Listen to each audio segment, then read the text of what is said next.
ವಿದ್ಯುತ್ ವಾಣಿ ವತಿಯಿಂದ ನಾಳೆ ಬೆಂಗಳೂರಿನಲ್ಲಿ ವಿದ್ಯುತ್ ಸುರಕ್ಷತಾ ಮಹಾ ಅಭಿಯಾನಕ್ಕೆ ಚಾಲನೆ ಸಿಗಲಿದೆ. ಎಸ್, ಅಶ್ವರಾಮಾನುಜ ಮೀಡಿಯಾ ಪ್ರೈವೇಟ್ ಲಿಮಿಟೆಡ್ ಒಡೆತನದ ವಿದ್ಯುತ್ ವಾಣಿ ವತಿಯಿಂದ ಬೆಂಗಳೂರಿನಲ್ಲಿ ನಾಳೆ ವಿದ್ಯುತ್ ಸುರಕ್ಷತಾ ಮಹಾ ಅಭಿಯಾನಕ್ಕೆ ಚಾಲನೆ ದೊರೆಯಲಿದೆ.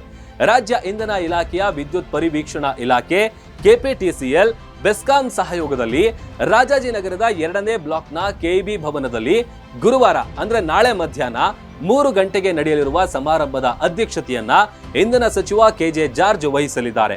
ಇಂಧನ ಇಲಾಖೆಯ ಅಪರ ಮುಖ್ಯ ಕಾರ್ಯದರ್ಶಿ ಗೌರವ್ ಗುಪ್ತಾ ಮತ್ತು ಕೆಪಿಟಿಸಿಎಲ್ ವ್ಯವಸ್ಥಾಪಕ ನಿರ್ದೇಶಕ ಪಂಕಜ್ ಕುಮಾರ್ ಪಾಂಡೆ, ಮುಖ್ಯ ವಿದ್ಯುತ್ ಪರಿವೀಕ್ಷಕ ತಿತಿರಾ ಎನ್ ಅಪ್ಪಚ್ಚು, ಬೆಸ್ಕಾಂ ವ್ಯವಸ್ಥಾಪಕ ನಿರ್ದೇಶಕ ಶಿವಶಂಕರ್ ಎನ್, ಬೆಸ್ಕಾಂ ತಾಂತ್ರಿಕ ನಿರ್ದೇಶಕ ರಮೇಶ್ ಎಚ್.ಜೆ, ಎಲೆಕ್ಟ್ರಿಕಲ್ ಇನ್ಸ್ಪೆಕ್ಟೋರೇಟ್ ಇಂಜಿನಿಯರ್ಗಳ ಸಂಘದ ಅಧ್ಯಕ್ಷ ವೆಂಕಟೇಶ್, ಕೆಇಬಿ ಇಂಜಿನಿಯರ್ಗಳ ಸಂಘದ ಅಧ್ಯಕ್ಷ ಶಿವಣ್ಣ, ರಾಜ್ಯ ವಿದ್ಯುತ್ ನೌಕರರ ಸಂಘದ ಅಧ್ಯಕ್ಷ ಬಲರಾಮ್, ವಿದ್ಯುತ್ ಗುತ್ತಿಗೆದಾರರ ಸಂಘದ ಅಧ್ಯಕ್ಷ ರಮೇಶ್ ಸಿ, ಹಿರಿಯ ವಿದ್ಯುತ್ ಗುತ್ತಿಗೆದಾರ ಸುರೇಶ್ ಎನ್, ಅಶ್ವರಾಮಾನುಜ ಮೀಡಿಯಾ ಸಂಸ್ಥೆಯ ವ್ಯವಸ್ಥಾಪಕ ನಿರ್ದೇಶಕ ರಾಮಚಂದ್ರ ಆರ್ ಆನವೇರಿಯವರು ಇವರನ್ನು ಒಳಗೊಂಡಂತೆ ಇನ್ನೂ ಮೊದಲಾದ ಗಣ್ಯರು ಈ ಕಾರ್ಯಕ್ರಮದಲ್ಲಿ ಪಾಲ್ಗೊಳ್ಳಲಿದ್ದಾರೆ.